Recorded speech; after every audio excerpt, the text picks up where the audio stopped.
देखिए किस तरीके के अलग अलग बयान आ रहे हैं। एक तरफ आपके इंफॉर्मेशन एंड ब्रॉडकास्टिंग मिनिस्टर है, वो कह रहे हैं बस 36 घंटे में आ जाएगी, इंडिया की फौज आ जाएगी, वो पहुंचने ही वाली है। ख्वाजा आसिफ भी कह रहे हैं कि हमें एक इंटेलिजेंस मिल गई है कि वो बस अटैक की तैयारी करें। दूसरी तरफ उनकी एक सेनेटर है जनरल दत्ता, मैं चाहती हूँ कि आप और दर्शक भी वो सुने, क्योंकि कहते हैं ना, religion is the last resort of the scoundrel. तो पहले भी जनरल आसिम मुनीर ने बात की थी टू नेशन थ्योरी की, कि हम हिंदुओं से अलग हैं, और आज बाबरी मस्जिद का जिक्र किया जा रहा है पाकिस्तान की सेनेट, पाकिस्तान की नेशनल असेंबली के अंदर। तो आसिम मुनीर पहली अजान देने के लिए आ रहे हैं नई बाबरी मस्जिद में। जनरल दत्ता, आसिम मुनीर हैं कहां पे वो पता नहीं, खैर अजान के बहाने ही शायद पता चल जाए कि जनरल आसिम मुनीर रीसर्फेस हो जाए। पर क्या ये बदहवासी है कि एक तरीके से आप या तो कहिए कि भाई इंडिया का डर दिखाइए, या फिर धर्म के नाम पे ही कम से कम पूरे पाकिस्तान को एक करने की कोशिश की? बाबरी मस्जिद का जिक्र क्यों? देखिए ऐसा है, भारत ने पहलगाम हमले के बाद प्रधानमंत्री ने बोला कि हम पाकिस्तान के अंदर टेरर इंफ्रास्ट्रक्चर को ख़त्म करेंगे, हम उन टेररिस्ट को जो इसके अंदर मुलस्सिस है उनकी जड़ें जाके हम काटेंगे, उनको तबाह करेंगे। तो हमने तो कभी भी नहीं बोला कि हम पाकिस्तान के ऊपर हमला करने वाले हैं। तो अगर आज के दिन में पाकिस्तान की फ़ौज घबराई हुई भागती फिर रही है, इसका मतलब है कि पाकिस्तान की फ़ौज एक टेररिस्ट ऑर्गेनाइजेशन है। आसिफ मुनीर उसका मुखिया है, सबसे बड़ा टेररिस्ट ओसामा बिन लादेन का भाई, उसका DGISI और उसकी सारी फ़ौज। तो अगर वो उनको ये डर लग गया है कि भारत ने बोला है हम टेररिस्ट के पीछे जाएंगे, तो हमें पता चल गया ना कि पूरी पाकिस्तान की फ़ौज ही टेररिस्ट है। और आसिफ मुनीर को पता है कि अगर वो टेररिस्ट का सरगना है, हम ये लश्कर तोयबा जैसे मोहम्मद, तो ये इनका फॉल्स फ्रंट था ना, ये नॉन स्टेट एक्टर है, हम तो इन्वॉल्व नहीं है, तो हम इनके डोजियर बना के भेज रहे थे। अभी हमने पहली बार इनके एस्टेब्लिशमेंट के ऊपर हमला किया है, उनको चिन्हित किया है कि ये तुम्हारे लश्कर तोयबा TRF जैसे मोहम्मद नहीं है, ये आसिफ मुनीर सिविलाइजेशन का वो चर्चा कर रहा है।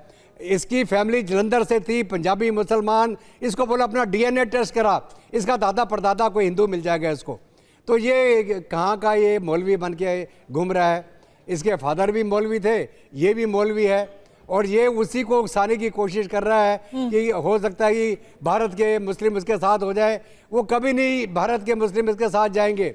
भारत का मुस्लिम भारत के साथ वफादार है। आप कह रहे हैं कि इनका टारगेट ऑडियंस सिर्फ पाकिस्तान में ही नहीं है, इंडिया में ये एक संदेश देने की कोशिश कर रहे हैं। बिल्कुल। तो आज के दिन में पाकिस्तान की फ़ौज घबराई हुई भागती फिर रही है, और जब से ये पहलगाम का हमला हुआ अभी तक 50-60 फौजी इनके वैसे ही मर गए हैं।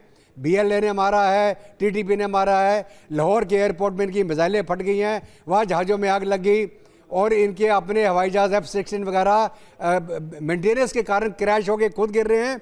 और ये बोले जी कल भारत ने 4 रफेल उड़ाए थे, हमने 2 गिरा दिए। इनका दिमाग खराब हो गया है। ये कहते हैं साहब हमने भारत की चौकियों पे हमला कर दिया जी, हमने निस्तंभूत कर दी। अरे भैया, अभी तो भारत ने कोई कार्रवाई चालू नहीं करी, भारत की फौज ने तो मोबिलाइजेशन नहीं करी।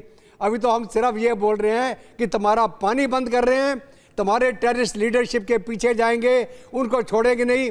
तो आसिफ मुनीर को पता है कि वो टेररिस्ट का सरगना है और जाके बंकर में छुप गया। ये तो एक तरीके से साइकोलॉजिकल वॉरफेयर वे है, जहां पे लगातार जो पाकिस्तान की मीडिया है वो कह रही है कि भाई 4 रफाल आए थे, हमने अपने जेट स्क्रैम्बल कर दिए, उनमें से 2 को गिरा दिया गया है। तो इस तरीके का इंफॉर्मेशन वॉरफेयर तो लगातार करा ही जा रहा है। लेकिन प्रोफेसर सिंह, आप इसको कैसे देखते हैं कि वहां पर उनके राजनेता लगातार एक तरीके से जो एक रिलीजियस कलर देने को, एक धार्मिक रंग देने की कोशिश कर रहे हैं? गौरी और गजनवी की बात की जा रही है, कोई बाबरी मस्जिद का जिक्र कर रहा है, कोई कह रहा है कि भाई हम सीधे अब वहां पर अयोध्या पहुंच करके वहां पर मस्जिद बनाना शुरू कर देंगे।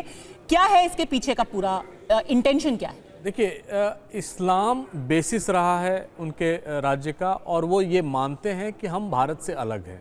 चलिए, वो उनकी पॉलिटिक्स थी, लेकिन अब तक वो उसी पर जी रहे हैं। भुट्टो साहब ने कहा था कि हम भारत से 1000 साल का युद्ध करेंगे और जीतेंगे। शायद वो 1000 साल क्या सदियों तक करते आएंगे, उनसे कुछ नहीं होगा।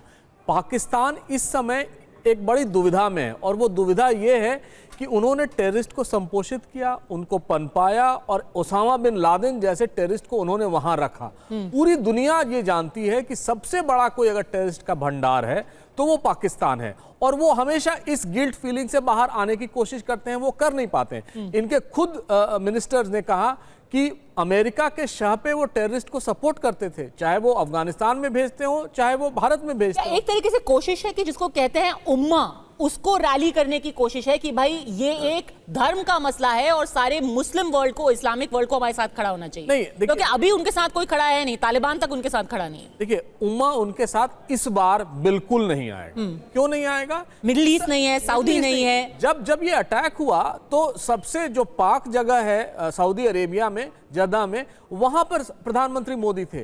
वहां पर इन्होंने एक सिंबॉलिक तरह से अटैक करके दिखाया कि आप कहीं भी जाएं हम अटैक कर सकते हैं। तो आप ये समझ सकते हैं कि उनके ऊपर भी क्या बीती होगी। कहा कि हमारे गेस्ट के ऊपर टेरर स्ट्राइक कर रहे हैं और इस्लाम के नाम पर। और पूरा वेस्ट एशिया आप देखिए, कुवैत देखिए, कतर देखिए, यूएई देखिए, सब जगह से प्रधानमंत्री मोदी को अवार्ड्स मिल रहे हैं। इनके साथ खड़ा कौन होने जाएगा? और उमा की बात जब ये करते हैं, वो भुट्टो साहब ने भी किया था कि उन्होंने कहा इस्लामिक बॉम्ब बनाएंगे जो न्यूक्लियर बॉम्ब होगा, लेकिन उस इस्लामिक बॉम्ब का वो कहीं इस्तेमाल नहीं कर पाया। आज ईरान उसको भी इस्लामिक बॉम्ब कहने से इनकार करता है। उसका पूरा लबोलुआब ये है कि इनका आधार एंटी इंडिया पॉलिटिक्स पे सेंटर्ड है। इस समय आसिम मुनीर साहब घिर गए हैं, बलोच। और अब आप धर्म के पीछे छुप नहीं सकते हैं टू से the Islamic Republic of Pakistan और पूरा मुस्लिम वर्ल्ड हमारे साथ खड़े हो जाए। अब ये कतई नहीं हो रहा है।